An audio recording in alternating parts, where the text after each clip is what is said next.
कि every human is born with a perfect combination of brain and capacity. You help them identify the optimal correlation. True. And how do you do that? हमारा काम है, अगर आप हनुमान हैं तो आप महाबली हनुमान कैसे बन सकते हैं, उसके लिए हमारे पास एक टूल है। हम फिंगरप्रिंट से इसको समझते हैं। पेरेंट्स अक्सर हर परिवार में ये बोलते हैं कि भैया ये ना शौक है, ये ज़िंदगी नहीं बनाएगा तुम्हारी। आई गेस ये एवरी हाउस होल्ड स्टोरी है। अगर आप 1 लाख रुपए से कम कमा रहे हैं और फिर ये पैशन वाली बातें कर रहे हैं तो सॉरी टू से आप गलत ट्रैक पर हैं। क्यों in the world of famous personalities we have just one Modi ji, we have one Shah Rukh Khan, we have one Amitabh Bachchan? तो क्या स्टार्स, ब्रेन, पर्सनालिटी इनका कोई लिंक है कि फेमस एक ही जना क्यों होता है, जो वो टॉप पोजीशन है वो एक को क्यों मिलती है? Is it true that a lot of intelligent people struggle financially? दो लोग आपस में हंस के एक दूसरे से बात करते हैं तो why we misunderstand the other person कि वो मेरे लिए इतना वार्मथ है, तो वो affection is not friendly but it is over friendly. कि हमारे यहाँ पर मूवी में ये दिखाया गया हंसी तो फंसी है ना, तो वो सबकॉन्शियस माइंड में आपके स्टोर हो गया। Is positive thinking always positive या कभी डेंजरस भी हो जाती है? सर, फिंगरप्रिंट से एक बात बताइए, क्या हम अपनी सक्सेस को जान सकते हैं? सबसे अच्छी बात है, सक्सेस से ज़्यादा आपको ये पता लगता है कि आपकी लाइफ का पर्पस क्या है।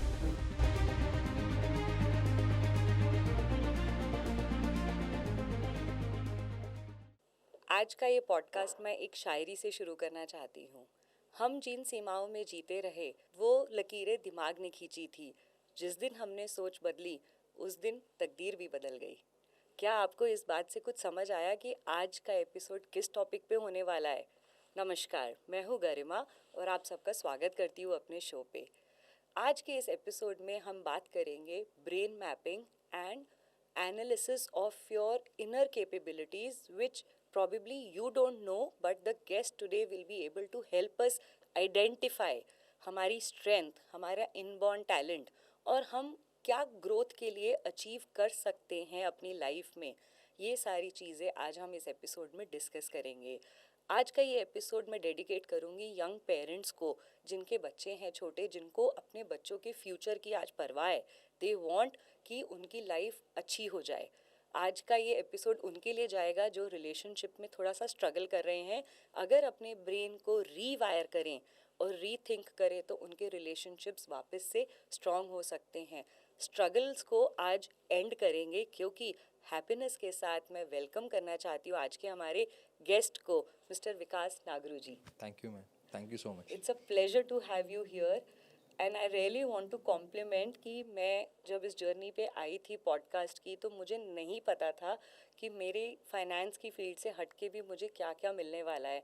And I really want to thank almighty कि इतना बड़ा यूनिवर्स है और इतनी सारी चीज़ें पॉसिबल हैं जो मुझे यहाँ विटनेस करने को मिल रही हैं, और मेरी ऑडियंस के साथ में आपकी एक्सपर्टीज़ शेयर करना चाहती हूँ। Thank you so much for inviting me. I am so excited कि फाइनेंस वाले माइंडसेट पे बात करें तो और ज़्यादा अच्छा लगता है। Thank you, बिल्कुल ma'am. बिल्कुल।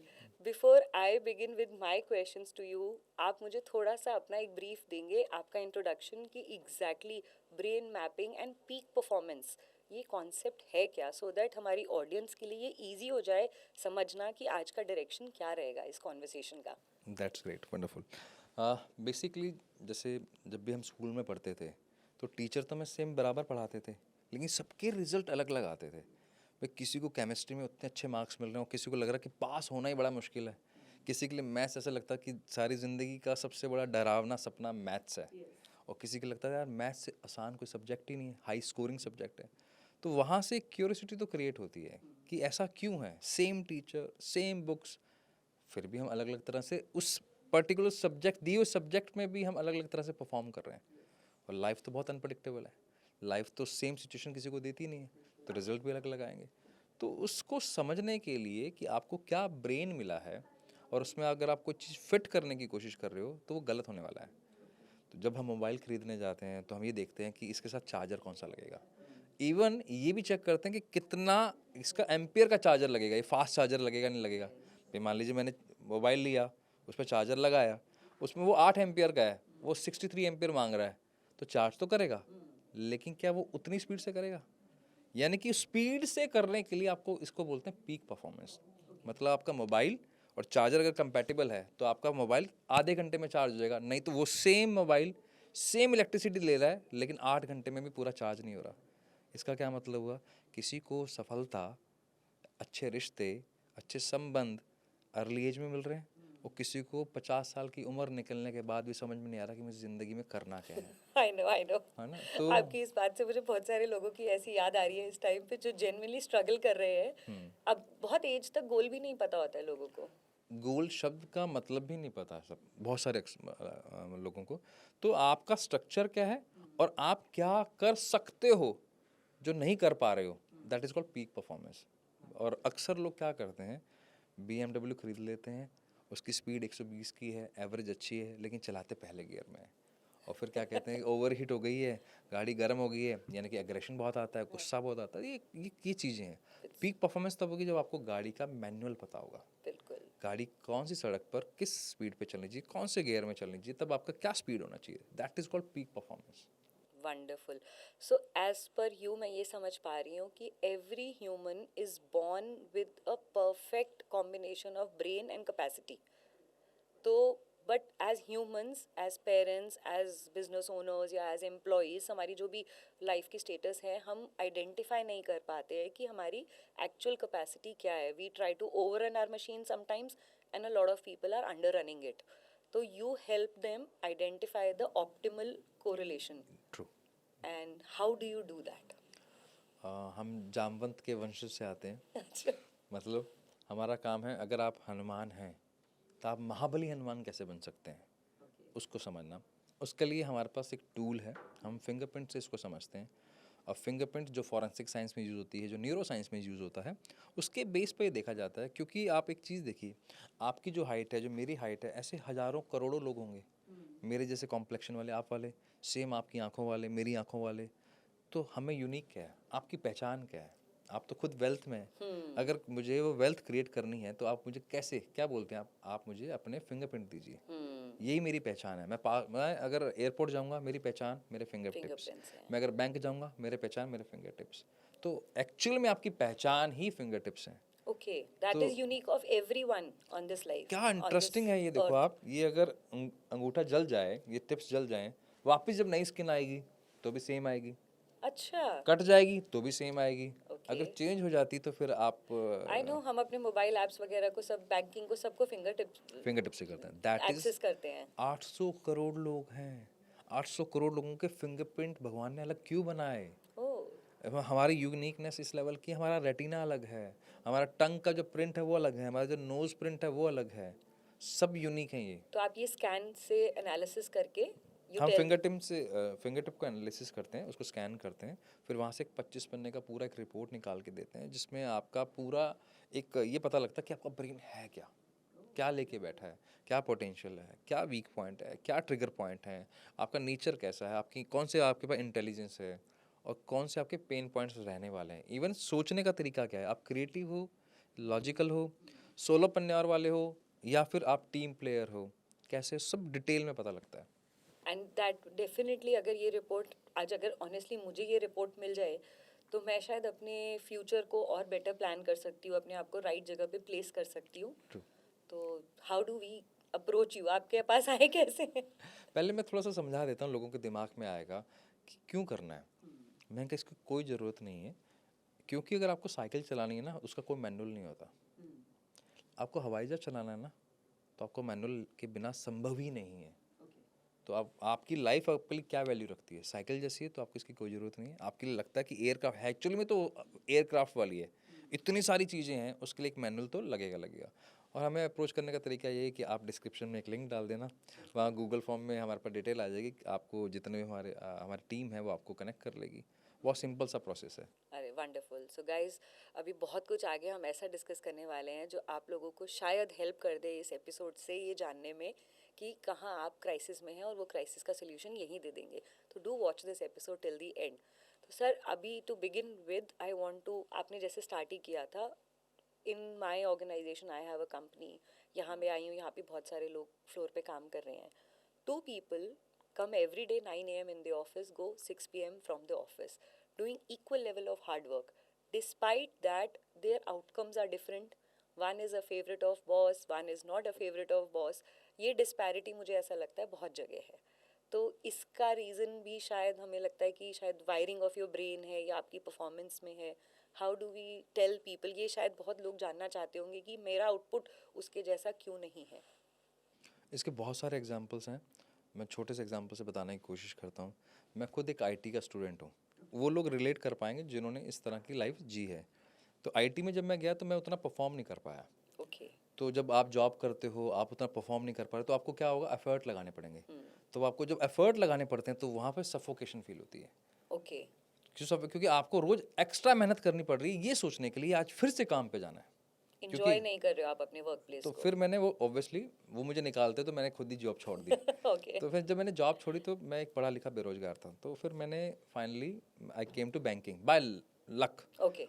अब being a non commerce, being a non MBA, मैं क्रेडिट के अंदर था। तो लेकिन जब मैंने काम सीखना शुरू किया तो मेरे पास टाइम देखने का टाइम नहीं होता था क्योंकि मुझे सीखना था और मुझे बड़ा मज़ा आ रहा था। You are occupied completely. और मुझे बहुत मज़ा आ रहा था। तो मैंने शायद इनिशियल डेज में 16-16 घंटे काम किया होगा, वो भी ऐसे कि नेक्स्ट लेवल एक्साइटमेंट था। वाओ. अच्छा, फिर जब ये सही चीज़ें देख रहा है, मेरा बॉस देख रहा है, मेरे कलीग्स देख रहे हैं, तो ऑब्वियसली मुझे और सिखाएंगे। जब मुझे और सिखाएंगे तो फिर क्या होगा, मेरी ग्रोथ होगी। अब मैं उनकी नज़रों में आ गया, जबकि मैं इसमें क्या ले रहा हूँ, मज़ा, इंटरेस्ट आ रहा है मुझे। फिर जिस काम की मैंने पढ़ाई की उसके अंदर तो मैं क्विट कर गया और जिसकी मैंने पढ़ाई नहीं नहीं की करी. उसी सेम फील्ड में being a non degree person with in 2 years I was on regional level. Wow. तो प्रमोशंस भी मिली, अच्छी सैलरीज सब भी कुछ हुआ, बढ़ी. बैंकिंग में अच्छा ट्रांसफ़र हुआ, अच्छा पैसा मिला। एक टाइम वो सो था वो जोन था आपका. जोन था, मतलब मैं अगर उस काम को एंजॉय करूँ। मैं एग्जांपल बताता हूँ। मान लीजिए किसी की परिस्थितियाँ ख़राब है, वो किसी कंपनी में एक पियोन है, उसका काम क्या है, साफ़ सफाई करना। अब वो बैठे बैठे उसको लगता है, मान लेते हैं किसी कंप्यूटर इंस्टीट्यूट में काम करता है, कि यार यहाँ पर कंप्यूटर कैसे रिपेयर होता है, मैं फ्री बैठा हूँ, अभी चाय किसी को पिलानी नहीं है, वो सीख रहा है, उसको तो उसके बॉस ने नहीं बोला। उसके बाद जब वो सीख रहा है तो वो थोड़ा थोड़ा हेल्प करना शुरू करता है। तो जब बॉस के नज़र में आया तो अपॉर्चुनिटी और मिलती है, जब और अपॉर्चुनिटी मिलती है तो वो और सीखता है। और ऐसे कई एग्जांपल्स हैं, जब आप किसी और काम को कर रहे थे, जो कर रहा है उसको इंटरेस्ट नहीं है, जो उसको मिल नहीं रहा उसको इंटरेस्ट बहुत है। और आज ऐसा एक कई एग्जांपल्स हैं जिन्होंने अपना, जिनका 10,000 का सैलरी था, आज वो 20 लाख रुपये महीना कमाते हैं। अभी होम बाउंड एक मूवी आई थी ईशान खट्टर का, है ना। अब आप उसमें देखेंगे, उसको उसका काम क्या है, उसको होम गार्ड बनना था। वो था क्या, वो एक चाय पिलाने वाला, लेकिन उसको सेल्स बहुत अच्छी आती थी, तो कंपनी ने उसको प्रमोट किया, तो सारी लाइफ उसकी टर्न हो गई। ठीक है, वो पिक्चर का एक पार्ट है। तो आप अगर उस काम में हैं तो आप इंजॉय भी करेंगे और आप नज़रों में भी रहेंगे। बिल्कुल. अगर आप उस काम में नहीं है और आपको नौकरी करने के लिए या अपना ऑब्वियसली अपना फीड करना है अपनी फैमिली को, उसके लिए कर रहे हो, तो फिर उतनी ही ग्रोथ होगी। उतनी. और 93% लोग उतनी ही ग्रोथ वाले पैरामीटर में आते हैं। तो how do we explore, like you said कि अपॉर्चुनिटी का कोई श्योरिटी नहीं है कि सबको मिले. Like you were lucky enough कि आपको बैंकिंग का एक्सप्लोरेशन हुआ, आपको अपॉर्चुनिटी मिली एंड यू एक्सेल्ड. तो हाउ डू वी आइडेंटिफाई कि मेरे लिए ये अपॉर्चुनिटी है. बिकॉज कई बार क्या होता है, this is my next question is कि प्रोफेशन और पैशन. हम जब कॉलेज में होते हैं तो किसी को आर्ट का शौक होता है, किसी को सिंगिंग का होता है, कोई ड्रम्स बजाता है. पेरेंट्स अक्सर हर परिवार में ये बोलते हैं कि भैया ये ना शौक है, ये ज़िंदगी नहीं बनाएगा तुम्हारी. आई गेस ये एवरी हाउस होल्ड स्टोरी है. एंड पेरेंट्स की एक्सपेक्टेशन होती है, स्पेशली आई बिलीव ये तो मेल्स के ऊपर बहुत ज़्यादा बर्डन है आज भी हमारे इंडियन कल्चर में. Females get through it because ये एक्सपेक्टेशंस होती है कि they will get married. No biased feelings to them, but a lot of segment is like that, specially tier 2 में. तो उन बॉयज़ के लिए जो अपने पैशन को परस्यू करना चाहते हैं बट सामने से फैमिली का प्रेशर है कि नहीं भाई नहीं, ये सब नहीं करना है, काम करना है, वो क्या करें, वेयर डू दे गो, उनकी स्ट्रगल का क्या सोल्यूशन है. इसको हम बिल्कुल ज़ीरो से शुरू करते हैं। अगर मैं, आप भी पेरेंट हैं, मैं आपसे पूछूं, आपकी बच्ची मान लीजिए अभी 7 years की है, मान लीजिए वो 14 साल की हो गई है, अब उसके लिए क्या क्या ऑप्शन है आपके दिमाग में? और आपसे भी सवाल, आप कमेंट बॉक्स में बताना क्या क्या ऑप्शन हैं। देखो ऑनेस्टली मैं क्योंकि खुद जॉब छोड़ के फिर अपने बिजनेस में आई हूँ तो मैंने लाइफ के दोनों एस्पेक्ट देख रखे हैं. बट आई, नहीं, सब्जेक्ट की बात करते हैं, मतलब वो क्या बन जाएंगे, पीसीएम यानी कि इंजीनियर, यस. बायो यानी कि आप डॉक्टर बना सकते हैं, चार्टर्ड अकाउंटेंट्स, यस. लॉयर, हाँ. या बिजनेस जैसे आप कर रहे हैं, Yes. आपके हस्बैंड कर रहे हैं, या कुछ अभी कंटेंट क्रिएशन का बहुत टाइम चल रहा है तो इन्फ्लुएंसर, Yes. और ऑप्शन बताइए। प्रोफेशंस की बात करें, आई नो, अब पता नहीं ना 14 तक आते 14 आते she might start loving dancing, she might नहीं, गो, अगर शी वो जो भी है मान लेते हैं, स्पोर्ट्स में हाँ, कहीं जाती है तो तो ऑन एन एवरेज डेटा ये कहता है कि एक इंडियन अवेयर पेरेंट को 7 से ज़्यादा ऑप्शन नहीं पता। Oh, that is a data, data अब 7 से ज़्यादा जब मुझे ऑप्शन नहीं पता है, वहाँ पे 300 से ज़्यादा रियल टाइम। रियल टाइम में 300 से ज़्यादा ऑप्शन। जैसे कितने लोग यहाँ पे, जैसे यहाँ कैमरे वाले भैया हैं, ये अच्छा खासा पैसा कमा रहे होंगे, एडिटर कितने हैं, इवन ऐसे कितने बच्चों को मैं जानता हूँ जो 19 साल के हैं और बड़ी बड़ी फिल्म्स के साउंड इंजीनियर्स हैं, लेकिन क्या आपको पता है? तो जब एज अ पेरेंट मुझे पता नहीं है तो मैं पहली गलती क्या करूँगा, मैं अपने बच्चे के प्रति सेफ जोन रखूँगा। ओके, तो पहली गलती वहाँ हो गई, तो हम फोर्स करते हैं उनको। मुझे पता नहीं ना, मुझे पता नहीं, एक्सपर्ट की मैंने हेल्प ले ली।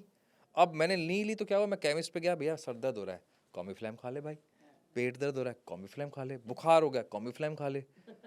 और अगर यही कॉम्फ्लेम लगातार चलती है तो बाद में अल्सर बन जाती है, क्योंकि आपने चेक नहीं करवाया कि उसके लिए प्रॉब्लम क्या थी। तो ये बच्चों के साथ हो रहा है। अल्सर कैसे बन जाता है वो, क्योंकि वो एक 14 साल की उम्र में गलत डिसीजन लेते हैं और फिर उसी के साथ कॉम्प्रोमाइज़ करते हैं। अच्छा, वो फ्रस्ट्रेशन कहाँ निकलती है? बॉस पे, बॉस की फ्रस्ट्रेशन आप पर, क्योंकि वो भी इसी तरह के पेरेंटिंग से आया है। फिर वो फ्रस्ट्रेशन जाती है रिलेशनशिप पर। तो स्टार्ट कहाँ से हुआ? करियर से। करियर मेरा अगर उतना अच्छा नहीं है जिसमें मेरा पोटेंशियल है, मैं खराब पैसे की बात नहीं कर रहा हूँ, नौकरी या बिजनेस की तो बात ही नहीं कर रहा हूँ, तो मेरा रिलेशनशिप खराब हुआ किसके साथ? पहले अपने आप, मैंने अपने आप को कर्ज किया, Yes. अपने आप को यू गाली आर दी। Not happy, it is visible. This yes. अब वहाँ से फिर मैंने अपना रिलेशनशिप खराब किया अपने पेरेंट्स से, अपनी लाइफ पार्टनर के साथ, अपने बच्चों के साथ, फिर वो मेरे हेल्थ पे आया, तब एक और कारण बना। तो जब तीनों चीज़ें मेरी खराब हुई तो वेल्थ तो मैं भूल ही जाता हूँ। इतने में सोशल मीडिया दिखाता है सामने वाले ने तो मर्सिडीज ले ली यार, सामने वाले के पास तो ये आईफोन 17 है और नेक्स्ट मेरी, आई ओपनर होता है कि फिर मुझे लगता है यार ये तो अभी इंडोनेशिया जाके आया है, मेरी एज यूएसए का जाके आया है, है। स्विट्जरलैंड जाके आ रहा है, और मैं यहाँ पे ऋषिकेश नहीं जा पा रहा। तो ये हालात है। तो ये कहाँ से शुरू हुआ? अब इसको और नेक्स्ट लेवल पे लेके चलते हैं। अब हो गया, आप 25 साल के हैं, 30 साल के, आपने ले लिया। अगर आप 1 लाख रुपए से कम कमा रहे हैं और फिर ये पैशन वाली बातें कर रहे हैं, तो सॉरी टू से आप गलत ट्रैक पे हैं। पैशन तब शुरू होता है जब आपके बैंक अकाउंट में पैसा हो अगले 2 साल का, या आपके पेरेंट्स के बैक सपोर्ट हो जो आपको सपोर्ट करने के लिए तैयार हो। उससे पहले पैशन नाम का कुछ नहीं होता। और I was lucky enough, why? Because I am having a yes mind to say yes to something which is, जिसको मैं जानता ही नहीं। और आज मैं तब तो मैं साइकोलॉजी को भी नहीं जानता था, तो आज तो मैं इस फील्ड में हूँ। तो ये फील्ड मुझे तो 35 साल की उम्र में मिला है, उससे पहले तो मैं बैंकिंग में ही था, कॉर्पोरेट लाइफ में थे है ना, आप। कॉर्पोरेट। तो पॉइंट ये, क्या मेरा येस माइंड है किसी भी नए चीज़ को पिक करने का? एंड अक्सर लोगों के पास ज्ञान होता है, नॉलेज होती है, एक्शन लेने की जिगर, यानी कि एक्शन लेने का जो आपका जो गट्स होते हैं वो नहीं होते हैं। तो अगर आप इससे कम कमा रहे हैं तो एक ही तरीका है, लाख रुपए कमा रहे हैं, 20,000 रुपये हर महीना हर कीमत पर अपने ऊपर इन्वेस्ट करो। कुछ कुछ भी नहीं करना, और स्किल्स को अपग्रेड अपग्रेड करो जितना भी कर सकते हो उसमें। आपको जब तक वो 1 लाख 3 लाख में नहीं कन्वर्ट हो जाता, तब तक आपका एक ही काम है, अपनी स्किल्स को इम्प्रूव करते जाओ करते जाओ, और झक मार के आपको सफलता मिलेगी। और ये मैं नहीं बोलता हूँ, डेटा बोलता है, क्योंकि आपका एसोसिएशन चेंज होता जाता है, चेंज हो जाता है, तो आप रीवायर हो रहे हो, ब्रेन चेंज हो रहा है, आपको अपॉर्चुनिटी दिखने लग गई है। What is opportunity? आपने मुझसे अपॉर्चुनिटी की बात करी। आपके फ़ोन में सिम है, उससे आप कॉल कर सकते हो। अगर आपके पास मेरा नंबर नहीं है, नंबर तो मेरा भी एग्जिस्ट करता है, क्या आप मुझे कॉल कर सकते हो?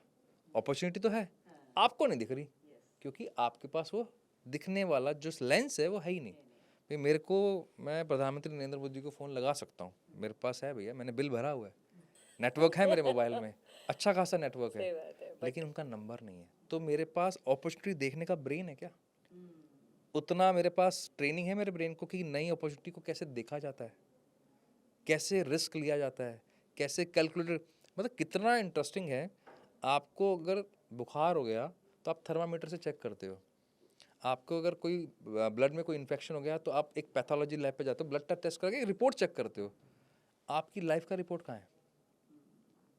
आपके पास फाइनेंशियल एडवाइज़र के लिए फाइनेंशियल एडवाइज़र हैं, आपको वहाँ से कुछ लेना है, आपको प्रॉब्लम है तो आप मेडिकल हेल्थ चेकअप करवा रहे हो, लेकिन लाइफ को कैसे चेकअप करा रहे हो? अच्छा, लोगों को एक गलत फहमी है, अरे ये तो फालतू की बात है। बिल्कुल सही कह रहे हो।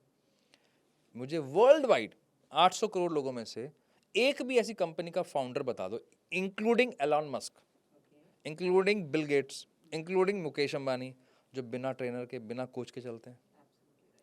वर्ल्ड में मैसी हो, विराट कोहली हो, सचिन तेंदुलकर हो, एक मेरे को स्पोर्ट्समैन बता दो जो अपने पीक पे है, पीक छोड़िए, वो अगर रणजी भी खेल रहा है, एक लोकल लेवल का भी खेल रहा है, बिना कोच के बता दो।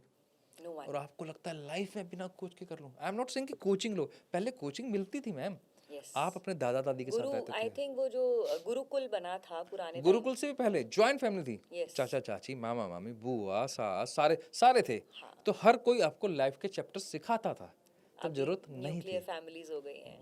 अर्जुन को अर्जुन बनाने वाले द्रोणाचार्य हैं। Yes. वो पैदा नहीं हुए थे धनुर्धर बनने के लिए। ठीक है, सचिन तेंदुलकर को बैट्समैन बनाने वाले आचार्य कर गए हैं, वो तो बॉलिंग करने गए थे, उनको तो पता ही नहीं था कि पोटेंशियल क्या है उनका। जो चंद्रगुप्त तो एक वैसे ही रह जाते अगर चाणक्य नहीं होते। चाणक्य नहीं तो होते। बिना गुरु के, बिना मेंटोर के, बिना किसी ऐसे हेल्पिंग हैंड के, हार्वर्ड मेडिकल की रिसर्च कहती है आप ग्रो ही नहीं कर सकते। And I would like to add on to this, आपने अपॉर्चुनिटीज़ की बात करी ना, मुझे आज भी वो याद है। आई have a Guru ji in my family जिनको हम एंसेस्ट्रली फॉलो करते आ रहे हैं। तो मेरा पोस्ट ग्रेजुएशन में एग्ज़ाम था and due to some family reasons में पढ़ नहीं पाई थी, तो I was in a very bad state of mind. तो गुरु जी उस टाइम घर पे थे, तो he called me seeing my face कि बेटा क्या हुआ है आपको। मैंने ऐसे बताया कि मेरा एग्ज़ाम है और मैं पढ़ नहीं पाई हूँ, and I was like academically a good student, तो मुझे फियर हो रहा था कि मैं एग्ज़ाम में क्या करके आऊँगी। He wrote a very beautiful line and that is still in my eyes. He simply said, opportunities come to all, only diligence get hold of it. वाह। आपने जो अभी बात करी कि आप फ़ोन कर सकते हो पर नंबर है कि नहीं, ये आपकी डिलीजेंसी है। तो अगर I think that is where it comes from कि वो उस टाइम पे गुरुजी ने उस दिन बताया, उन्होंने कॉन्फिडेंस दिया, उन्होंने बोला कोई बात नहीं, कब तक सल्क करोगे कि मैंने पढ़ा नहीं है, पेपर कल है और आज का दिन शुरू हुआ है। आपको किसने कहा है कि उसको पढ़ने के लिए आपको 5 दिन चाहिए, आप 5 घंटे में भी पढ़ लोगे। तो उन्होंने जो वो एक कॉन्फिडेंस दिया, and can you believe I was topper in that exam when Wow. Results came. So that was the level of confidence you gain from somebody who are you can trust on. तो शायद गुरु ही है जिनको आप blindly trust करके यहाँ तक आ सकते हो। So wonderful, this conversation is quite interesting. तो अब मुझे आपका ये वाली पॉइंट भी बहुत अच्छे से समझ में आ गई कि कैसे परफॉर्मेंस दो लोगों की भी डिफरेंट होती है और कैसे ब्रेन की इसमें एक वायरिंग। और भी है मैम, हाँ बिल्कुल, बताएं। लोगों के पास नंबर भी होता है, मोदी जी का नंबर भी है, हाँ। लेकिन इतना जिगर ही नहीं होता, इतने गट्स ही नहीं होते। क्या उनसे पूछ लूं?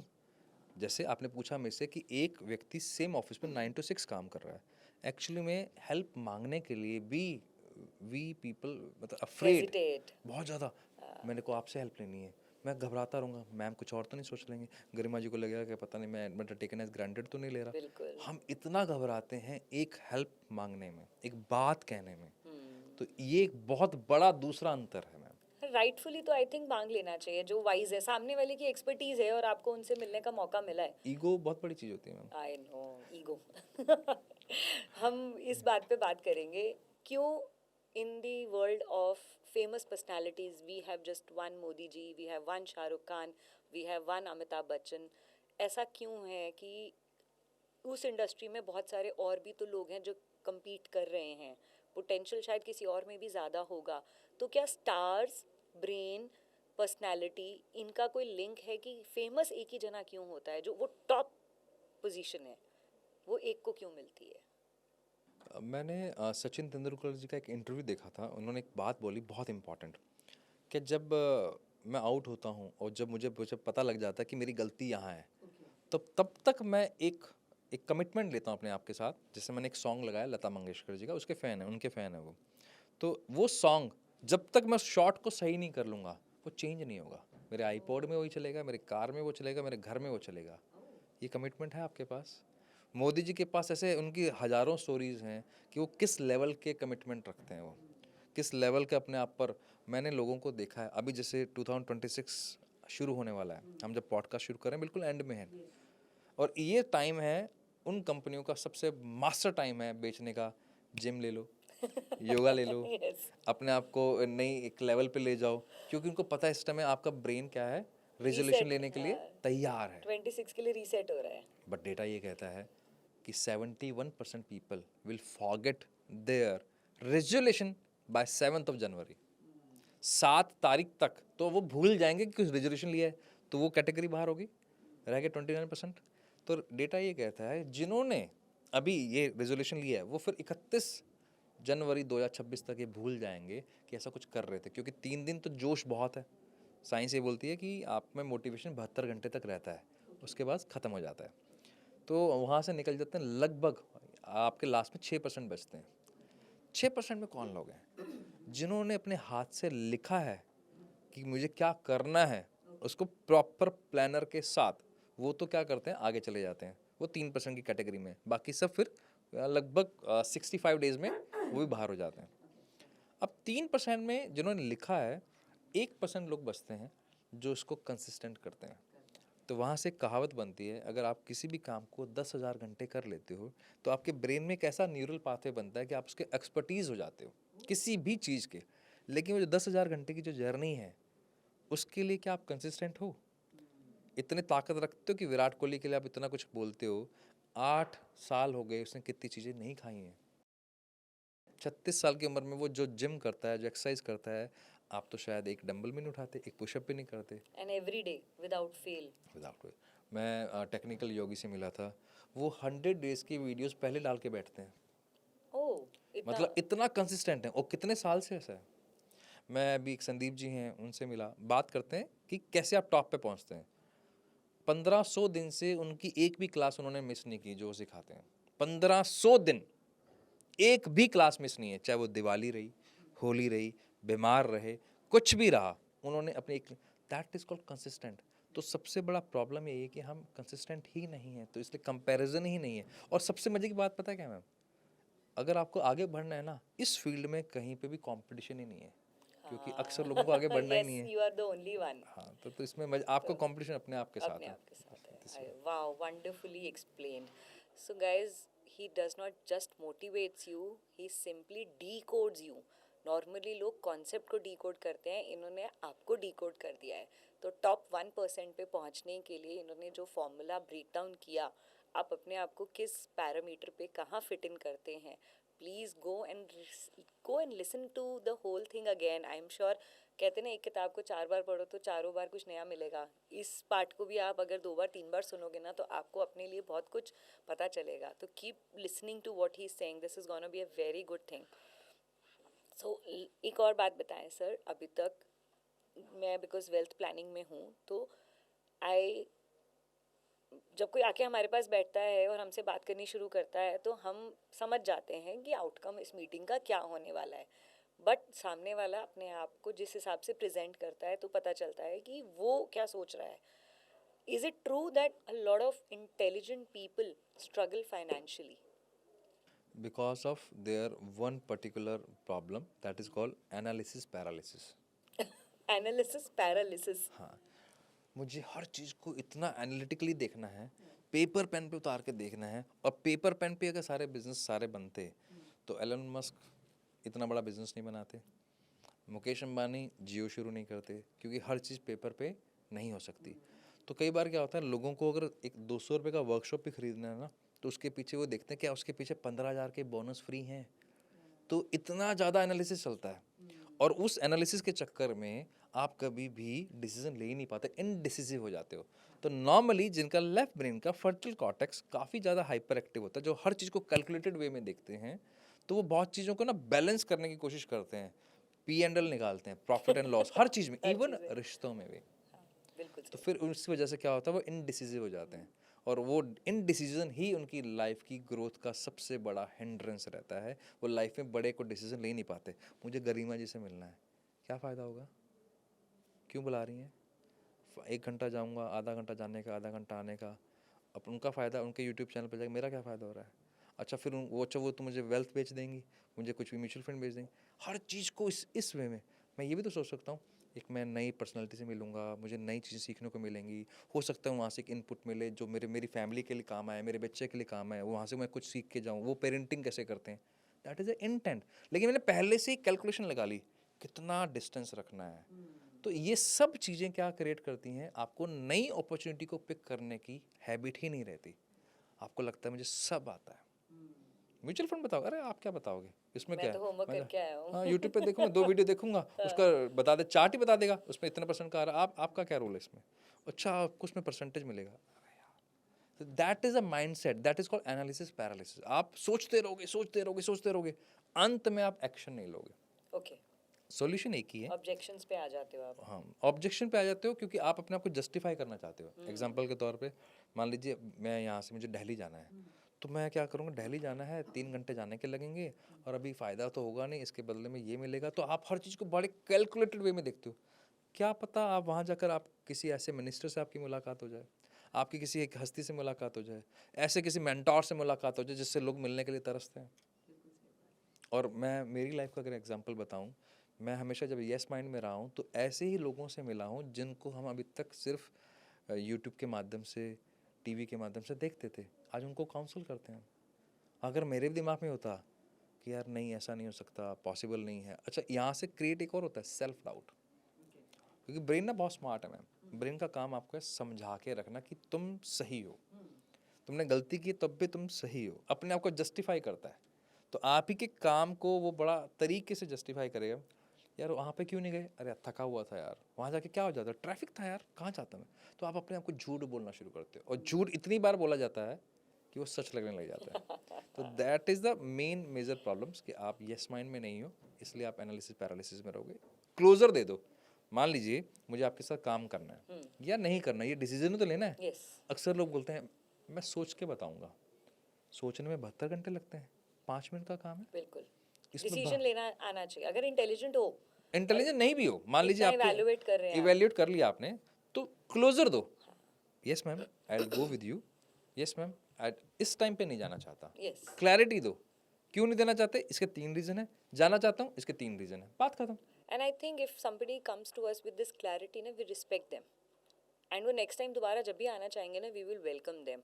But somebody who plays little over smart, तो हम नेक्स्ट टाइम शायद उनको उतनी वैल्यू नहीं देंगे, क्योंकि हमें पता है वो आके इंक्वायरी करके। एंड सॉरी टू से ये प्रॉब्लम आपको अच्छी नहीं लगेगी, ये प्रॉब्लम इंडियंस में है।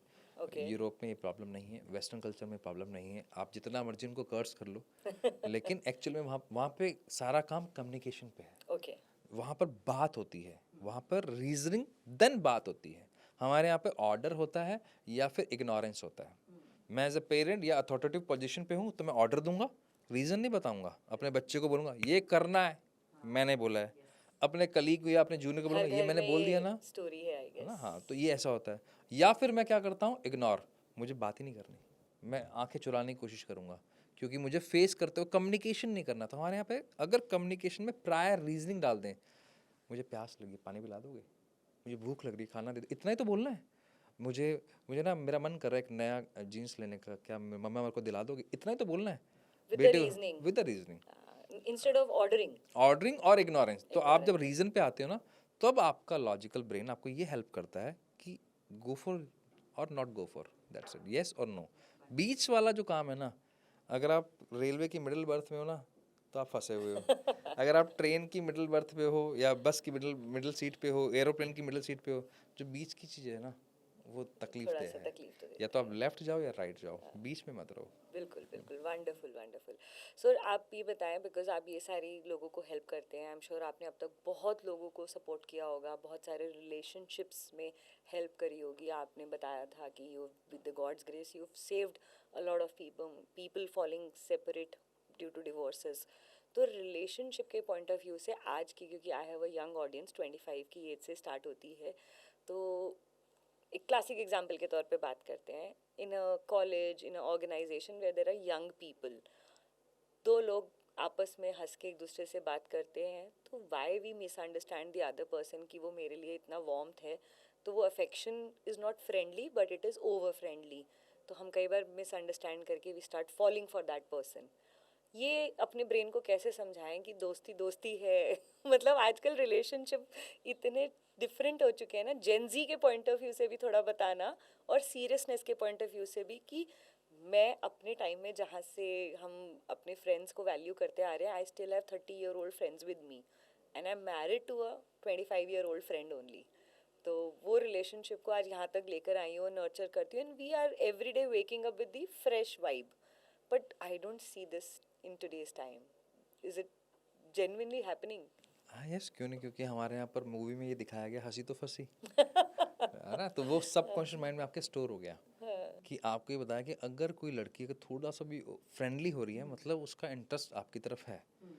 मेल तो इसी तरह से ही ग्रूम हुए हैं, कंडीशनिंग है ना ये, है ना, कंडीशनिंग क्यों है। है मतलब आई डोंट नो। क्योंकि पहले क्या था मैम, स्कूल्स अलग हुआ करते थे, कोएड का सिस्टम आज भी बहुत जगह नहीं है, कई बहुत सारी बेल्ट्स में नहीं है, तो वो ओपननेस नहीं है। तो जिसने कभी देखा ही नहीं किसी लड़की को या बात ही नहीं करी, तो वो जो हिच है, फिर वो कैसा होता है जब आपको ना बहुत सफोकेटेड हैं, बहुत दबे हुए हैं, वो जैसे वैक्यूम है आप स्प्रिंग है, में कोई एक, तो स्प्रिंग नहीं होता दबाया हुआ आपने एकदम, फिर वो देख के अरे यार आज तो उसने लड़की आज से बात करनी स्माइल है, कहा। ऐसा वाला है।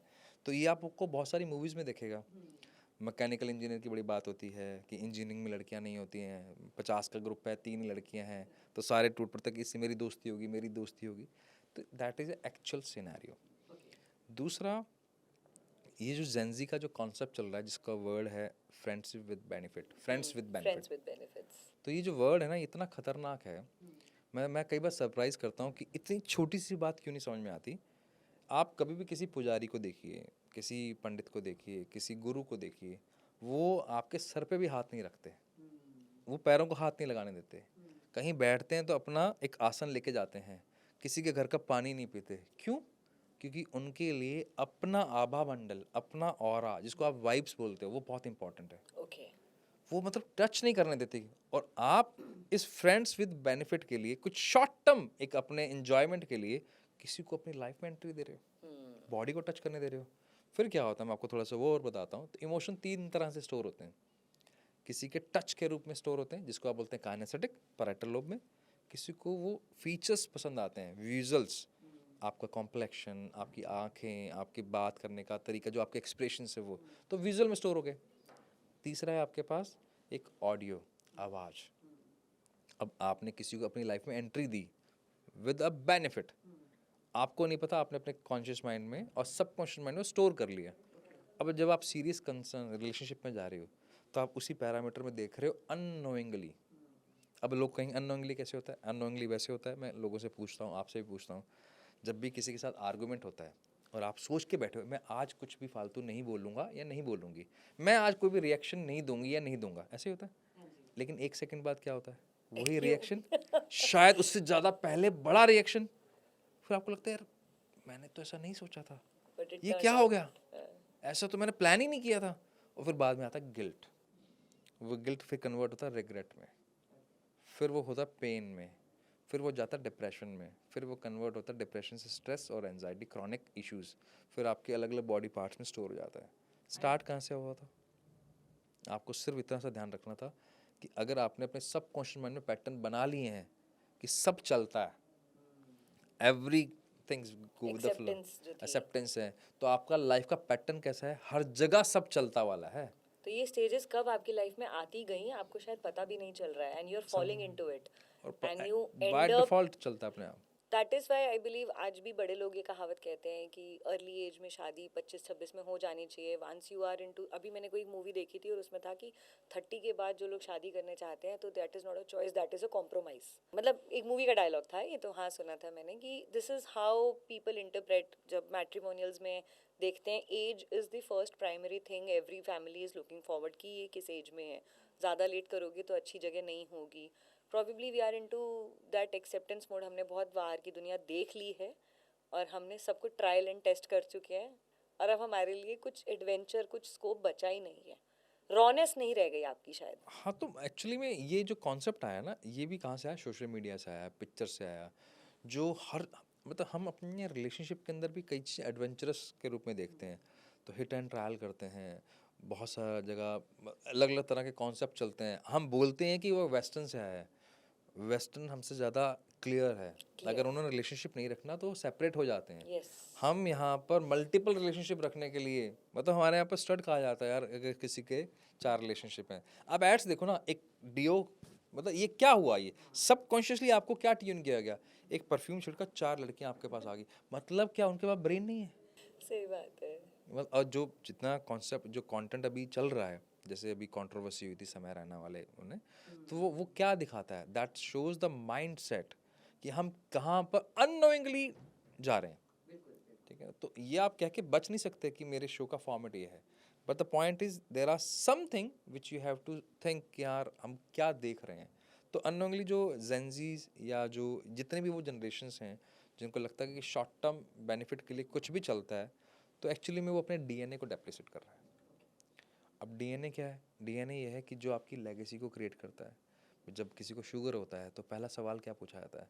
आपकी फैमिली हिस्ट्री में किसी को है? किसी घर में भगवान ना करे कोई एक स्पेशल एबल्ड बच्चा आता है तो स्पेशली बोला जाता है कि आप दूसरा कंसीव मत करना, आपके डीएनए को देखना पड़ेगा। तो डीएनए कहाँ से आया? आपकी हरकतों से। आपने मान लीजिए मेरे फादर ने अपना ध्यान नहीं रखा हेल्थ का, अपने इमोशनल वेलबींग का, क्योंकि 5 कोश हैं हमारे। तो मेडिकल साइंस तो एक भी बॉडी की बात कर रहा है, मैं खाली सिर्फ बॉडी की भी बात कर रहा हूँ, अन्नमय कोश की भी बात कर लूँ। तो वो जब उन्होंने कंसीव किया तो मैं हुआ, तो मेरा डीएनए पहले से कम हो गया, स्ट्रेंथ। अब जब मेरे कम स्ट्रेंथ वाले डीएनए से जब मेरी फैमिली आएगी वो और कम, फिर और कम, जनरेशनल डिफरेंशिएशन तो आता हम क्या हो गए? डेप्लिसिट होते जा रहे हैं, डेट्रॉयट होते जा रहे हैं। ओके। और वहीं अगर आप थोड़ा सा ध्यान रख लेते हैं अपनी हेल्थ का, वेल्थ का, अपने इमोशंस का, अपने माइंड का, आप अपने ही डीएनए को स्ट्रांग, फिर हम कह सकते हैं हम श्री राम के वंशज हैं। भैया वो तो इतने पावरफुल थे। हाँ, आपकी तो इतना है कि कोई एक जाती हुई लड़की को देख लेते तब आपके एक बार आंखें टिक जाती हैं। तो सही इस बात। लेवल तक तो आप आ गए हो। आ गए, यस। तो आपका सेंसेस पे कंट्रोल खत्म हो गया है। So neuroscience, if I may say, I think this is all the concept of the fingerprints हो गए, brain mapping हो गई, analysis हो गया, ये सब neuroscience का पार्ट है। तो पर्सनैलिटी टेस्ट भी काफ़ी होते हैं आजकल, जो मुझे लगता है कि कंसल्टेशन के टाइम पे। तो आपने बताया कि आप बहुत कंपनीज़ में फाउंडर्स के साथ काम करते हो कि अपनी टीम इनिशियली कहीं बनानी है तो कैसे को फाउंडर्स होने चाहिए। तो ट्रेड्स के बारे में सर, सक्सेसफुल लोगों के कुछ ट्रेड्स ऐसे बताएं जो कि इजी हो जाए हमारे ऑडियंस के लिए ये जानना। एम्प्लॉयज़ कैसे रखें, किस पोजीशन के लिए कैसा कैटेगरी होना चाहिए, कैसे ट्रेड्स होने चाहिए एक अच्छे सक्सेसफुल पर्सन के। ये ना डिपेंड करता है पोजीशन टू पोजीशन। मान लीजिए एक व्यक्ति, जैसे आपके आपके हस्बैंड का काम रियल एस्टेट का है। अब रियल एस्टेट में अगर आपने किसी को सेल्स में रखा, सेल्स 2 तरह की होती है। एक होती है डेस्क सेल्स जिसको बोलते हैं टेलीकॉलिंग, एक होती है फील्ड सेल्स। ठीक है। अब मान लीजिए उसका पैराइटल लोब वीक है और आपने सीवी देखा, अच्छे कॉलेज से पढ़ा हुआ है, बात करनी अच्छी आती है, लेकिन उसका पैराइटल यानी कि फिजिकल एनर्जी अलाइन नहीं है, ओके। वीक मिली है, या उसकी एनर्जी बहुत हाई नहीं रहती। अब उसको एक व्यक्ति को साइट दिखाना, उसको घुमाना, अंडर कंस्ट्रक्शन बिल्डिंग में लेके जाना, उसके लिए आफत है। बातें करने में बहुत अच्छा है वो, तो आपको यही नहीं पता। और बीइंग एम्प्लॉयर आपका काम तो यही था।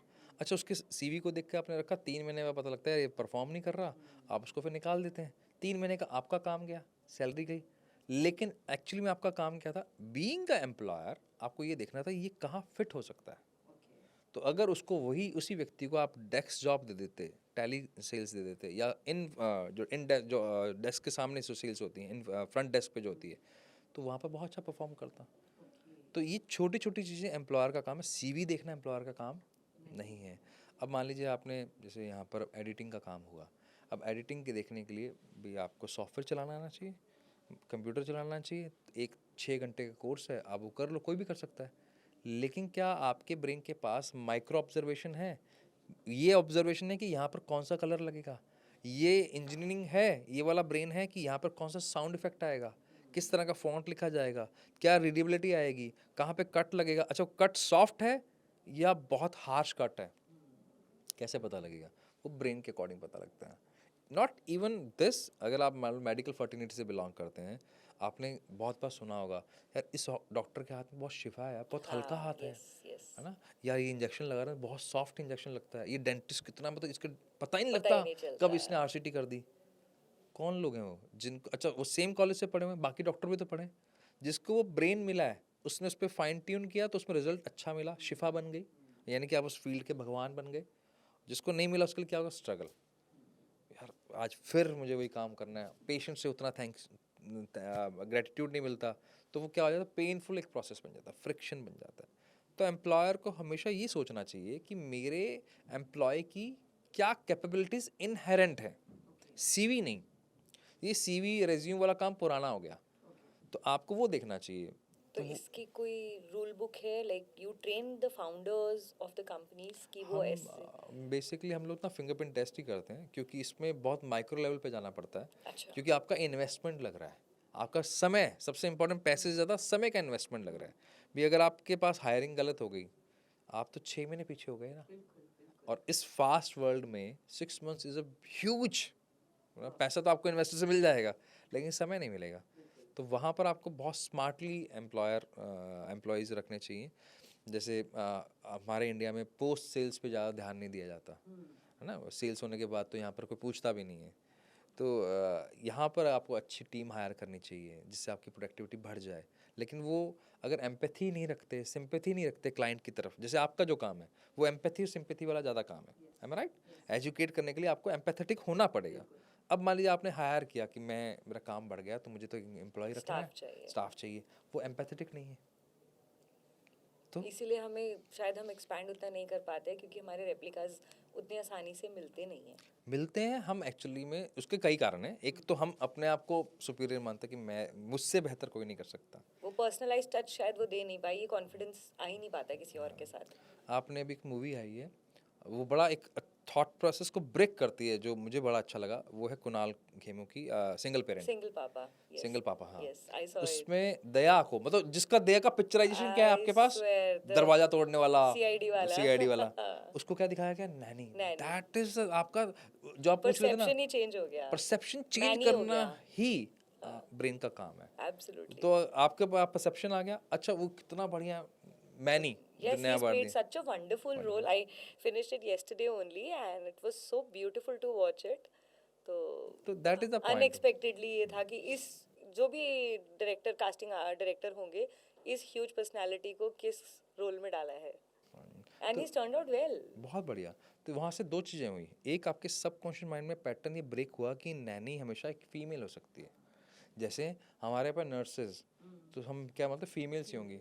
कंपाउंडर्स, वो भी तो नर्स ही हैं जो आपको नर्सिंग कर रहा है। तो कॉन्सेप्ट बहुत अलग अलग हैं, तो उस कॉन्सेप्ट को समझना चाहिए। तो हर फाउंडर को थोड़ा सा साइकोलॉजी पढ़ना चाहिए, तो जिससे आपको आसानी होगी कि कैसे व्यक्ति को रखना है, क्या हायरिंग करनी है, तब जाकर आप सही हायरिंग कर पाएंगे। सिर्फ सीवी के बेस पे करेंगे तो टीम गलत होगी। और ये मैं नहीं बोलता हूँ, अगेन डेटा बोलता है।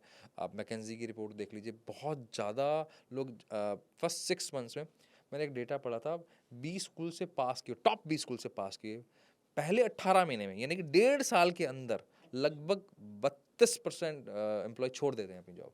अच्छा। 32%, जिसको आपने रिक्रूट किया, 6 महीने सिखाया, वो आपको आपके ही पैसे के से सीख कर रेट ऑफ रिटर्न उतना दे ही नहीं पाता, उससे पहले क्विट कर जाता है। Because they are not right fit.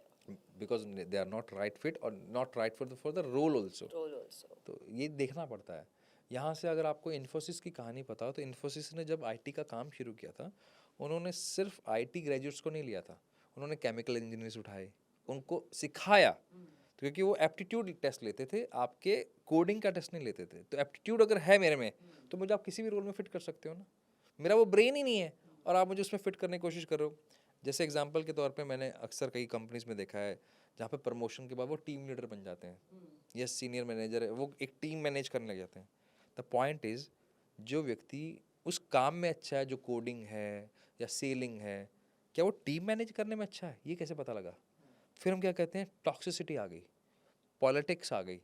भाई नहीं, आपने पैरामीटर ये बनाया कि जैसे टीचर को प्रमोट करके प्रिंसिपल बना देते हैं। Principal is a admin job, people management job, man management job, teaching is a teaching job. दोनों अलग अलग हैं। ये कौन सा तरीका हुआ कि प्रमोट करके आप एक प्रिंसिपल बना दोगे? ये कौन सा तरीका हुआ कि एक सेल्स पर्सन को आप इम्प्रूव करके, उसका प्रमोशन करके उसको आप सेल्स मैनेजर, मतलब पीपल को मैनेज करने वाला बना दोगे? फिर वहाँ से, प्रॉबेबली वो शायद वहाँ के लिए थे ही नहीं। It's not probably, it's the data is more than 52% are there. तो वहाँ से हम क्या बोलते हैं, मेरा बॉस अच्छा नहीं है। यार ये पहले ऐसा नहीं था, अब इसमें अकड़ आ गई, ईगो आ गया, एटीट्यूड। अरे एटीट्यूड, उसको मैनेजमेंट नहीं आता, उसको आता ही नहीं वो। The wrong fitment is there.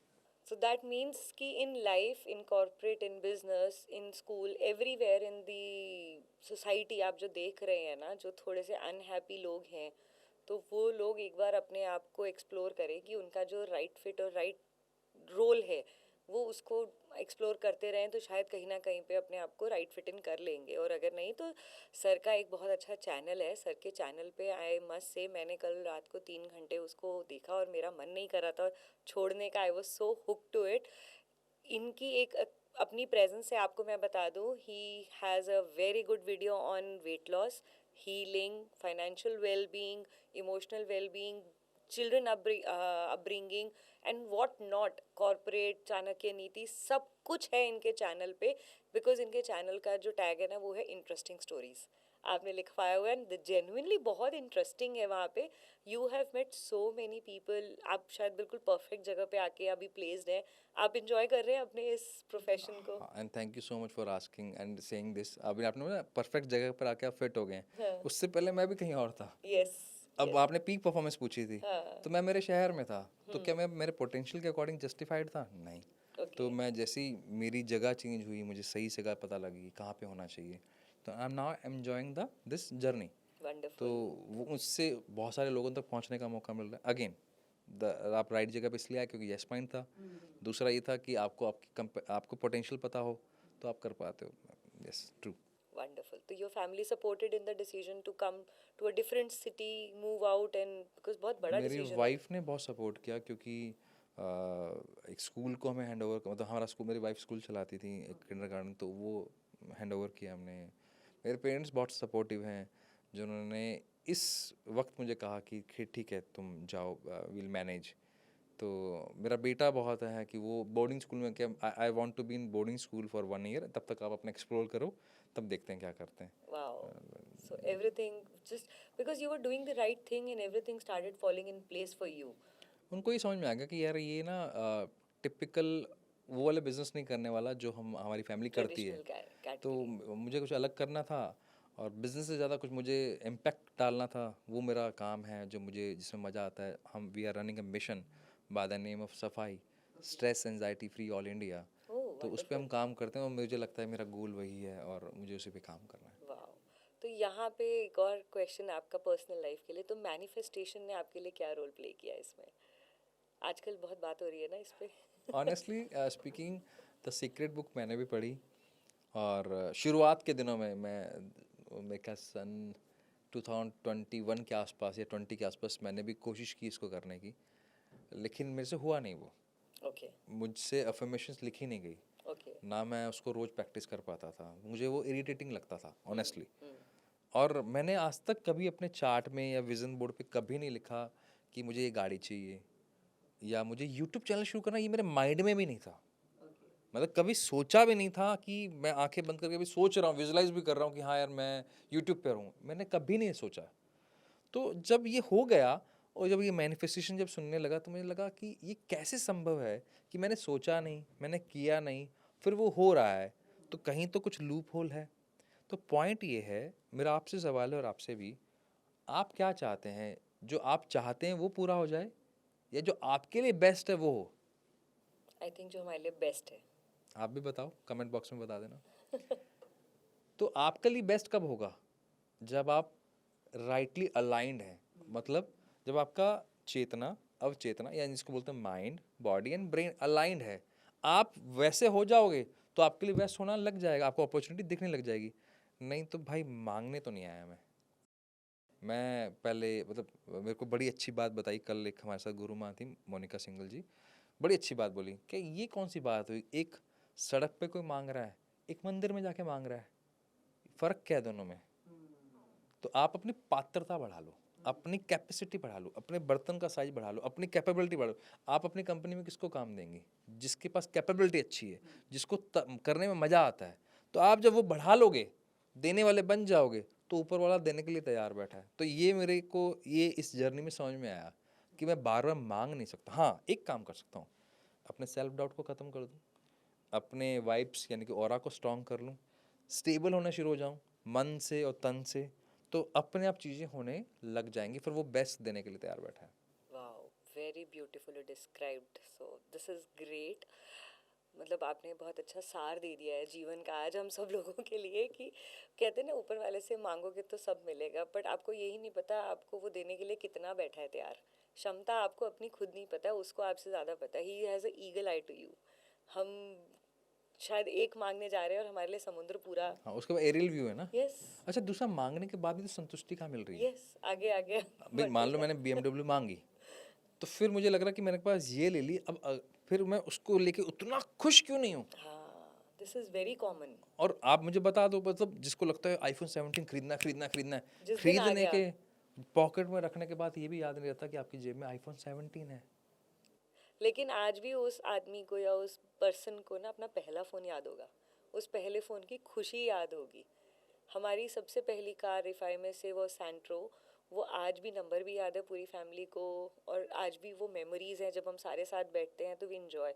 आज शायद घर में 4 भी कार्स हैं ना, तो चारों कार्स में से किस में बैठ के जाना, ड्राइवर रोज़ पूछता है कि कोई भी जो आगे खड़ी है वो स्टार्ट कर ले। So this is how we start treating luxury at a certain age in life. But जब पहली बार वो छोटी सी चीज़ का फंक्शन था ना वो लाइफ में जब आया आपके, तो you make the most of it. बहुत मज़े की वाली बात है, हमने अयोध्या में राम मंदिर बना दिया। कम से कम एक चीज़ तो सीख ही सकते थे कि क्या आप में तुरंत डिटैच होने वाला तरीका है। मतलब एक व्यक्ति जो अगले दिन सुबह जिसको राजा बनाया जाना है और उसको उसी रात को वहाँ से सब कुछ त्याग कर निकलना। मैं ये नहीं कहता कि आप उतने बड़े उस मर्यादा पुरुषोत्तम राम बन जाओ, लेकिन उसके वंशज हैं, उसके अंश हैं हम। उसके अंश हैं, तो ये कैसे संभव है हेरिटेज तो वही है। भाई। ये मतलब मैं सोचता हूँ कई बार कि मान लो मेरे पिता हैं, मैं पिता के रूप में देखूँ, मेरे पिता जब मुझे देखते हैं तो वो कैसे सोच सकते हैं यार मैं हर वक्त उनसे मांग रहा हूँ। उनके मन में क्या आता होगा, क्या इसको इस कैपेबल भी नहीं बनाया कि खुद से कुछ कर ले। तो मैं अगर उनका अंश हूँ तो कम से कम उनके नाम रखने के लिए तो कम से कम ये सोचूं ना कि ये मेरी कैपेबिलिटीज़ हैं और मैं कर सकता हूँ। और दूसरा, एक पूरा फनल है, एक एक पिरामिड बनता है। अगर आप हमेशा डरे रहते हो तो आप अपने लेयर 5 पर हो। अगर आपको लगता है कि डर के बाद आपको खाना चाहिए, हम हमेशा इसी तरह में, तो पता नहीं खाने का क्या होगा। फिर आपको लगता है घर मिल जाए, फिर आप लेयर 2 पे आ गए। फिर आपको लगता है चलो घर मिल गया, घर मतलब आपके पास छत है, चाहे किराए की है चाहे खुद की है। फिर आपको लगता है रिश्ते, फिर आप रिश्तों में बंध जाते हो कि यार उसके बिना मेरी ज़िंदगी नहीं चलेगी, अगर ये चला गया तो क्या होगा। फिर आपको लगता है चल ठीक है, फिर आपको आता है अब मुझे नाम कमाना है, मुझे मुझे ना फेम होना है, मुझे पावर चाहिए। फिर वहाँ से आप आगे निकलते हो सेल्फ एक्चुअलाइजेशन, आप किस पर्पज़ के लिए आए हो। अगर पावर ही सब कुछ थी तो अशोका ने सब कुछ क्यों छोड़ा। पावर ही सब कुछ थी तो फिर बहुत सारे ऐसे राजनीति वाले रहे हैं जिन्होंने बहुत पैसा कमाया ही नहीं, सिर्फ लोगों के लिए काम करके गए। तो आप किस पर्पस के लिए आए हो। अगर वो पर्पस अलाइंड हो जाए ना तो ऊपर वाला ना मतलब बाहें फैला के बैठा कि जो जो चाहिए उससे ज़्यादा तेरे को दूंगा, वैसा है। तो this is somehow correlated to positive thinking. So like, is positive thinking always positive या कभी dangerous भी हो जाती है? नहीं, पॉजिटिव थिंकिंग हमेशा ही डेंजरस है मैम। अच्छा, हाँ, ओके, मतलब प्लीज। ये हम हमारे को जो जो सिखाया गया ना, मुझे लगता है मैं भाई क्यों सिखाते, सच तो मना कर दो। I know. क्या होता है कि हमारी जो हमारे जो इमोशंस हैं वो हमारी माइंड में स्टोर नहीं होते, हमारी बॉडी में स्टोर होते हैं। ओके। अब आपका जो जब किसी को गुस्सा आता है, आप मुझे बता देना अगर आप ऐसा होता है तो। अब गुस्सा जब आता है तो आपके अपर बॉडी पे इम्पैक्ट डालता है। ओके। अपर बॉडी में कहाँ, आपके कंधों पे, आपकी स्ट्रेस फील करते हैं आप। कंधे ना जैसे यहाँ पे घुटन हो जाएगी, यहाँ पर आपको एकदम भार लगेगा, सर्वाइकल जैसा लगेगा, आपकी सांसें तेज हो जाएंगी, आपकी हार्ट बीट तेज हो जाएगी। ये कहाँ स्टोर हुआ, आपके बॉडी में। अब मान लीजिए किसी की इंसल्ट हुई, इंसल्ट कहाँ जाती है सर, वो चेहरे पे आती है। ये गाल लाल हो जाते हैं, ये हल्का गर्म हो जाता है, आंखें झुक जाती हैं। इसलिए जो शर्मिंदा होता है उसके गर्दन अक्सर ऐसे झुकी हुई होती है। तो आपके इमोशन कहाँ स्टोर हुए।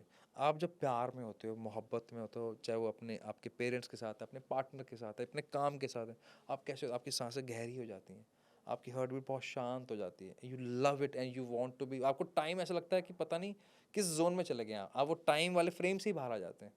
ये कहाँ स्टोर हुआ, आपके बॉडी में। अब आपको सिखाया क्या गया है, गुस्सा आए तो उसको कंट्रोल करो, मन में कोई बात आए तो आपको चुप रहना है। तो हमने जब ये चुप रहा तो क्या हुआ, मेरे यहाँ मतलब हमें इमोशंस को रेगुलेट करना नहीं सिखाया, हमें सप्रेस करना सिखा दिया। रोना मत, रोना कमजोरों की निशानी है। लड़का लड़का होकर रो रहा है, पागल हो गया। लड़की है तो ये तो चल रो के अपना काम चला लेगी। ये कौन से तरीके हुए। तो यहाँ पर हमने क्या किया, सप्रेस किया।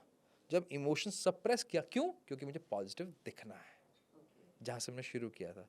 नहीं तो आप मुझे जज करोगे, यार विकास तो रो पड़ा यार, ये तो ट्रेनर बनता है, इसकी तो आंखों में आंसू आ गए, ये तो बड़ी जल्दी गुस्सा हो जाता है।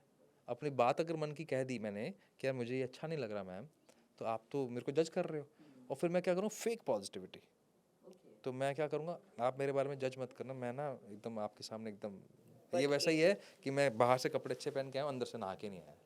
बहुत लोडेड है अंदर से आप, और फिर वो दैट इज चीज़ कॉल्ड, आपको इम्पैक्ट कर रही है and dangerous for your self. तो अगर पॉजिटिविटी इस चक्कर में है कि क्या कहेंगे लोग, सबसे बड़ा रोग, तो वो पॉजिटिविटी नहीं है, that is called suppression. Okay, so you अगर have to balance it out. You have to be regulate the emotion, not suppress the emotion. गुस्सा है तो आप उसको बोलिए, बात कीजिए, लेकिन ये कहावतें गलत हैं कि सच हमेशा कड़वा होता है। कभी कड़वा नहीं होता भाई, तेरे को बोलना नहीं आता, तेरे को कम्युनिकेशन स्किल नहीं आती, तेरे पास वोकैब की कमी है, किसी अच्छे ट्रांसलेटर के पास चला जा, किसी अच्छे ऑरेटर के पास चला जा, तेरे को सही तरीके से बता देगा कि कैसे बात करते हैं। तो आप अपने अनपढ़ गवार रवैये को ये टैगलाइंस मत दीजिए, जो जो था उसने बनाई थी, क्योंकि उसके पास अच्छे वर्ड्स, अच्छे शब्द नहीं थे। प्यार से भी बोला जा सकता है, गरिमा में मुझे ये थोड़ा सा अच्छा नहीं लग रहा, अरे गरिमा अच्छा नहीं लग रहा, दोनों में अंतर है। सामने वाला आपकी बात को वैसे ही लेगा. तो ऑब्वियसली तो आप किस हिसाब से अपने इमोशंस को शेयर करते हो, तो you must share emotions. Wonderful. Perfect. So sir, before we go towards the end of the whole discussion, because इतना इंटरेस्टिंग चल रहा है सब कुछ और बहुत कुछ मैंने लिख रखा था, शायद मैं ही अब ऐसा लग रहा है कि ज़्यादा एब्जॉर्ब करने के लिए एनर्जी मुझे भी बहुत हाई चाहिए. मेरा पर्सनली बहुत मन है सर के साथ दोबारा आने का, बिकॉज मैंने जो पेरेंट्स के पॉइंट ऑफ व्यू से बहुत सारे क्वेश्चंस तैयार किए थे, उनमें से सिर्फ जो दो बहुत प्राइमरी क्वेश्चंस है वो पूछना चाहती हूँ. मेट्रो सिटीज़ या बहुत सारी और भी सिटीज़ में ना न्यूक्लियर पेरेंटिंग का कल्चर आ चुका है अब, बिकॉज दोनों पेरेंट्स को जॉब करना ज़रूरी पड़ रहा है फाइनेंशियल रिक्वायरमेंट्स की वजह से. तो बच्चों की जो अपब्रिंगिंग है, आज का जो बच्चा है जो कि 7 साल का है लाइक माइन, 10 साल का है, they are the future of our country. उन वो बहुत स्टबन हो रहे हैं, उनका स्क्रीन टाइम ज़्यादा हो रहा है, बिकॉज नोइंगली अननोइंगली हम भी प्रेशर में हम टाइम नहीं दे पा रहे हैं. तो बहुत से लोग इस बात से कोरिलेट कर पाएंगे. क्या करना चाहिए ऐसे में कि कोई कल्चर डिज़ाइन करें घर में, वीकेंड कल्चर, वीकडे कल्चर, पेरेंट्स के लिए कोई ऐसी टिप एंड एडवाइस जो उनको बहुत काम आए और वो अपने बच्चों को ना अच्छी कंडीशनिंग कर पाएँ. जब जैसे आप आपकी जो भी एज है, जो आपकी एज है, अगर आप अपनी फ्लैशबैक मेमोरीज में जाएं, आपने सेंट्रो की बात करी, या जब मैं अपने बचपन में जाऊं तो मुझे क्या याद आएगा, मैंने क्या टाइम स्पेंड किया है। मैं पापा माँ के साथ वहाँ घूमने गया था, नानी के घर गया था, मैं चाचा के घर गया था, फिर हम वहाँ पे वैष्णो देवी माता के गए थे। हम पहले कल्चर होता था, अगर आपको ध्यान हो तो ट्रक में बैठ के जाते थे, मतलब एक कर लेते थे, गद्दे लग जाते थे, तो सारे परिवार इकट्ठा जाया करता था। तो वो मेमोरीज ही हमें अलाइव रखती हैं। ओके. एम आई राइट और रॉन्ग? यस, है ना? एब्सोल्युटली. तो आपको पॉजिटिविटी कहाँ से आती है, रियल पॉजिटिविटी कहाँ से आती है, एंथुजियाज्म कहाँ से आता है, आपको अपने ऊपर विश्वास कहाँ से आता है, आपके अपने ऊपर जो प्यार आता है कि यार मैं हूँ, मेरे को प्यार करने वाले, कहाँ से, वो मेमोरी से आता है. तो आप चाहे दोनों वर्किंग पेरेंट्स हैं, आपका काम एक ही है, क्या आप वो मेमोरीज क्रिएट कर सकते हो? एग्रीड कि आप दोनों को काम करना है, आपको आपके अपने सपने हैं, आपकी अपनी लाइफ है, अपनी लाइकिंग है. मैं ये नहीं कहूँगा कि बच्चा पैदा हो गया तो आप अपना वो सब कुछ कट ऑफ कर दो. ऑब्वियसली थोड़ा सा तो आपको कंट्रोल करना पड़ेगा चीज़ों को, बट आप मेमोरीज क्रिएट करो. आप वीकेंड पे जा रहे हो या वीक डेज पे, क्या उसके दिमाग में मेमोरीज हैं कि मैं मेरे पापा मम्मी के साथ बैठ के लूडो खेलता हूँ, मैं मेरे पापा मम्मी के साथ बैठ के अपना एक अच्छा टीवी पे गेम चला के देखता हूँ, या जब हम मूवीज़ देखते हैं तो हम तीनों बैठ जाते हैं, फिर पॉपकॉर्न खाते हैं, या कभी कभी हम ड्राइव पे चले जाते हैं, वो मेमोरीज क्रिएट की, या वो भी सिर्फ सोशल मीडिया पर डालने के लिए? आप अपने पर्सनल, मेरे आपको अकाउंट पे पर्सनल चीज़ें नहीं मिलेंगी. क्यों नहीं मिलेंगी? क्योंकि वो मेरा पर्सनल मोमेंट है, मेरा मेरी फैमिली के साथ. मैं चाहता हूँ मेरा बच्चा जब बड़ा हो, आज वो 16 साल का हो रहा है, कि इसके बाद ये मेमोरीज तो हों. जैसे वो भी कैंप में गया हुआ है, उसने फ़ोन किया कि ये सामान चाहिए, तो मैं चला गया देने के लिए. उस दिन मैंने छुट्टी ले ली, मैंने काउंसलिंग सारी अपनी अपने पोस्टपोन कर दी. रीशेड्यूल कर दिया आपने. क्यों कर दी? क्योंकि मुझे लगता है कि उसको ये होना चाहिए कि मैंने मेरे फादर से कुछ बोला तो उन्होंने कर दिया उसे, तो वो मेमोरी में से क्या रहेगा? दो चीज़ें, एक मैं कैंप में गया था, एक मेरे पापा मिलने आए थे. यस. तो वो ही चाहिए मुझे. तो मेरा इंटेंट अगर वो है तो बिलीव मी, आपको किसी भी तरह की पेरेंटिंग वर्कशॉप की ज़रूरत नहीं है. दूसरा, एक लाइन लिख लीजिए, मैं तो चाहता हूँ हर घर के बाहर एक बोर्ड लगाओ, अंदर मतलब शीशे के सामने, आपके बच्चे देख रहे हैं और देख कर सीख रहे हैं. तो आपको किसी भी तरह की कोचिंग की ज़रूरत ही नहीं पड़ेगी, कभी नहीं पड़ेगी. आप अपने आप प्यार से बोलेंगे, अपने आप आपके मुंह से गाली नहीं निकलेगी, आपके वर्ड्स सॉफ्ट रहेंगे, अपने आप झूठ नहीं बोलेंगे, अपने आप खाना ध्यान से खाएंगे, अपने आप पानी पीते वक्त आप बहुत प्यार से पिएंगे, किसी के बारे में कर्स नहीं करेंगे, किसी के बारे में क्रिटिसाइज़ नहीं करेंगे, किसी के बारे में गलत नहीं बोलेंगे, गॉसिपिंग नहीं करेंगे, बैक बाइटिंग नहीं करेंगे, क्योंकि आपको पता है बच्चे देख रहे हैं, देख के सीख रहे हैं. Wow, so beautifully explained. So I guess जो यहाँ तक पहुँचे हैं अब उनके लिए एक सबसे बड़ा सरप्राइज़, सर ने बताया था कि सर फिंगरप्रिंट्स एक्सपर्ट है, तो मैंने कहा अब आए हैं तो इस चांस का मौका नहीं छोड़ना चाहिए। सर फिंगरप्रिंट से एक बात बताइए, क्या हम अपनी सक्सेस को जान सकते हैं? सबसे अच्छी बात है, सक्सेस से ज़्यादा आपको ये पता लगता है कि आपकी लाइफ का पर्पस क्या है। आपकी पर्पस अगर आपको पता लग जाए तो सक्सेस तो उसका एक पार्ट ही तो है। और आपके लाइफ के 4 पैरामीटर्स हैं, उसके बाद पर्पस आता है। द फर्स्ट इज़ आपका हेल्थ, दूसरा आपका रिलेशनशिप, फिर मनी और करियर, या जिसको बोलते हैं हम धन, मन, तन, धन और संबंध। ओके। तो चारों पैरामीटर्स अगर आपको पता लग जाए कि आप कहाँ पर स्टैंड करते हैं, क्या आपके पेन पॉइंट्स हैं और क्या आपके पोटेंशियल वाले पॉइंट्स हैं, तो सक्सेस तो बाय डिफ़ॉल्ट आएगी। सबसे इंटरेस्टिंग जब ये अपने आप आएगी, समय पे आएगी, टाइम पर आएगी, या यूँ कह सकते हैं 10 साल का आपका जो टारगेट है वो आप 7 साल में पूरा कर रहे हैं, तो आप अपने पर्पस की तरफ जल्दी जाते हैं। और जब आप पर्पस पे होते हैं तो आपका एम्पैथेटिक ब्रेन, सिंपैथेटिक ब्रेन, आपका सिंपैथेटिक जो पूरा नर्वस सिस्टम है वो इतना अलाइंड हो जाता है, you feel in a bliss, वो आनंद जो है ना वो मिलता है वहाँ से। तो सर ना हमारी लाइफ का गूगल मैप है, हमें अभी क्या हो रहा है, बहुत सारी जगहों के रास्ते नहीं पता है ना, तो सर से पूछ के ऑन कर लो, वो आपको आपकी डेस्टिनेशन तक पहुंचा देगा। तो sir please if you don't mind, मेरे को भी फिंगर टिप पे कुछ तो आज आप बता के जाए, ताकि मैं यहाँ से एक ऐसा टेक अवे लेके जाऊँ, if it can okay, work in my favour. इसके लिए एक्चुअली हमारे को ना पूरे सारे शीट्स चाहिए होती हैं, सारे फिंगरप्रिंट्स चाहिए होते हैं। अच्छा, ये मेहनत वाला काम है। इसमें it's not AI based, it's not हाँ। साइकोमेट्रिक बेस्ड कि आपने सवाल पूछे होंगे, बट एक अगर फिंगरप्रिंट मुझे देखना भी, आई ट्राई, देख क्योंकि लें। मैंने आपके चैनल पे एक वीडियो देखी थी, आपने कोई 4 फॉर्मेट्स बताए थे।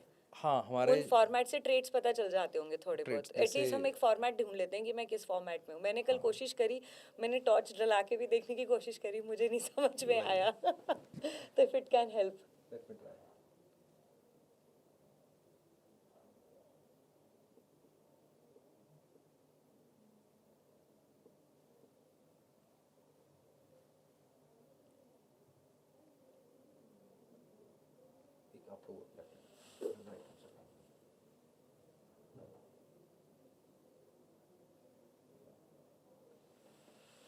अब जैसे आपके R4 मतलब आपका राइट हैंड का 4th फिंगर, यानी कि जो हमारा रिंग फिंगर है वो आपके लेफ्ट इधर टेम्पोरल लोब से कनेक्टेड है। ये वाला आपके लेफ्ट टेम्पोरल को दिखाता है। यहाँ पर आपका एक लूप करके डिज़ाइन है, लूप जिसको शंख बोलते हैं, जो भगवान श्री कृष्ण के भी पाए जाते थे। ठीक है, तो शंख आपके इस पे है, और इनफैक्ट आपके L4 पे भी वही शंख है। तो शंख की एक कैपेसिटी है, एक जो इसका ट्रेट है, वो ना बहुत बातें करना उसको पसंद होगा, लिसनर बहुत स्ट्रांग है, और साथ में एक और चीज़ आती है, सिंपैथेटिक बहुत रहता है वो। तो अब आप ये चेक कीजिए कि आपको एक तो शॉर्ट टर्म मेमोरी आपकी बहुत स्ट्रांग होगी, आउटस्पोकन आप, वो तो चलो पॉडकास्ट में भी दिख रहा है, लेकिन आप अपने स्कूल और कॉलेज में या अपनी फैमिली में सिंपैथी के लिए जानी जाती होंगी, गुड लिसनिंग के लिए, और हेल्पिंग इन टुवर्ड्स, मतलब आपको अपनी जुबान से, यानी कि अपने वोकैब से, आप अपनी टंग से आप हेल्प करती हैं, right? Probably yes, I am more of a counselor to all my people around rather than being a friend. Everybody comes to me saying कि ये प्रॉब्लम है, वो प्रॉब्लम है, and then we sort it out very quickly. सब मेरी सुन लेते हैं। और आपने एक चीज़ नोट की हो तो आपके पास एक और ट्रेट है, आपकी ना लर्निंग पावर बहुत स्ट्रांग है।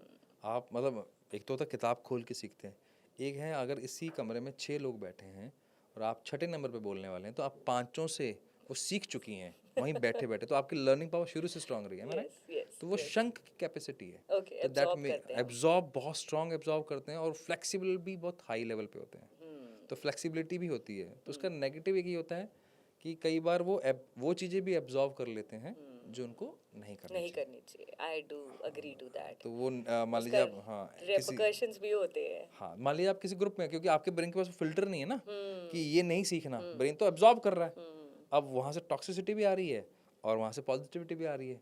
तो आप मान लीजिए सिर्फ 3 दिन के लिए किसी टॉक्सिक एनवायरनमेंट में चले गए, तो आपका ब्रेन उस तरफ ट्यून हो जाएगा आपका, क्योंकि शंख है। वहीं अगर एक वर्ल होता वो तो उसको फर्क नहीं पड़ता, ओके। उसको फर्क नहीं तो इसमें क्या करना चाहिए, रेमेडी क्या रहेगी?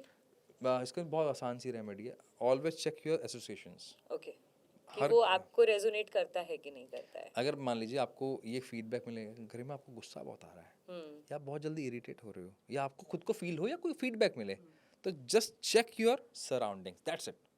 आप जैसी सराउंडिंग में आंखें बंद कर चेक करेंगे, आपको पता लग जाएगा कोई ना कोई मैंने ऐसा कंटेंट या व्यक्ति, या मैंने ऐसे कुछ बुक देखा है, या कुछ ऐसा किया है जिससे मैं मेरा सबकॉन्शियस माइंड थोड़ा सा पैटर्न चेंज कर रहा है। तो अगर आपने सिर्फ इतना चेक कर लिया, आपको सिर्फ उस ग्रुप को चेंज करना है। मुझे तो अपना समाधान मिल गया है आज यहाँ से। बट दिस इज़ अमेजिंग, अगर ये हमें पहले से ही पता चल जाए, आपने इतनी इजीली मुझे अपनी रेमेडी बता दी, तो शायद I can win over my fears for this. तो मैं अपने आप को बहुत जल्दी ओवरकम करके बाहर निकाल दूंगी सिचुएशन से। That is how, because I, as you said, I learn also very fast, तो शायद मेरे को समझ अच्छे से आ जाएगी। बहुत इजीली आ जाएगा। ट्रॉमा हमारे, फियर्स हमारे, फोबियाज हमारे कहाँ स्टोर हैं, वो पहले आइडेंटिफाई करना जरूरी है। जैसे एग्जांपल के तौर पे, सॉरी मैं 1 मिनट और ले रहा नहीं हूँ, नहीं, बिल्कुल बिल्कुल, प्लीज। प्रोकास्टिनेशन के नाम पे बहुत कुछ बिकता है यस है ना। उसके प्रोकास्टिनेशन किलर के नाम पे 5 AM क्लब बिकता है, पता नहीं क्या क्या होता है। सवाल ये है, क्या आपको ये पता है कि प्रोकास्टिनेशन आपको क्यों है? फियर की वजह से है, ओवर कॉन्फिडेंस की वजह से है, लैक ऑफ फिजिकल एक्टिविटी की वजह से है, या ओवर फिजिकल एनर्जी की वजह से है? जब आपको यही नहीं पता, तो वो आप पे वर्कशॉप कैसे काम करेगी? और सबसे इम्पोर्टेंट, जब मैं हुई प्रोकास्टिनेटर, तो उस वर्कशॉप को पूरा कैसे करूंगा? तो मैं उसको भी तो प्रोकास्टिनेट करूंगा। ये तो वो कबीर के दोहे का उल्टा हो गया, आज करे सो कल कर, कल करे सो परसों। तो प्रॉब्लम यही है मैम। तो एक्चुअली में आप जब तक अपनी प्रॉब्लम आइडेंटिफाई नहीं करते, तो आप सिर्फ हिट एंड ट्रायल करते हैं। वंडरफुल।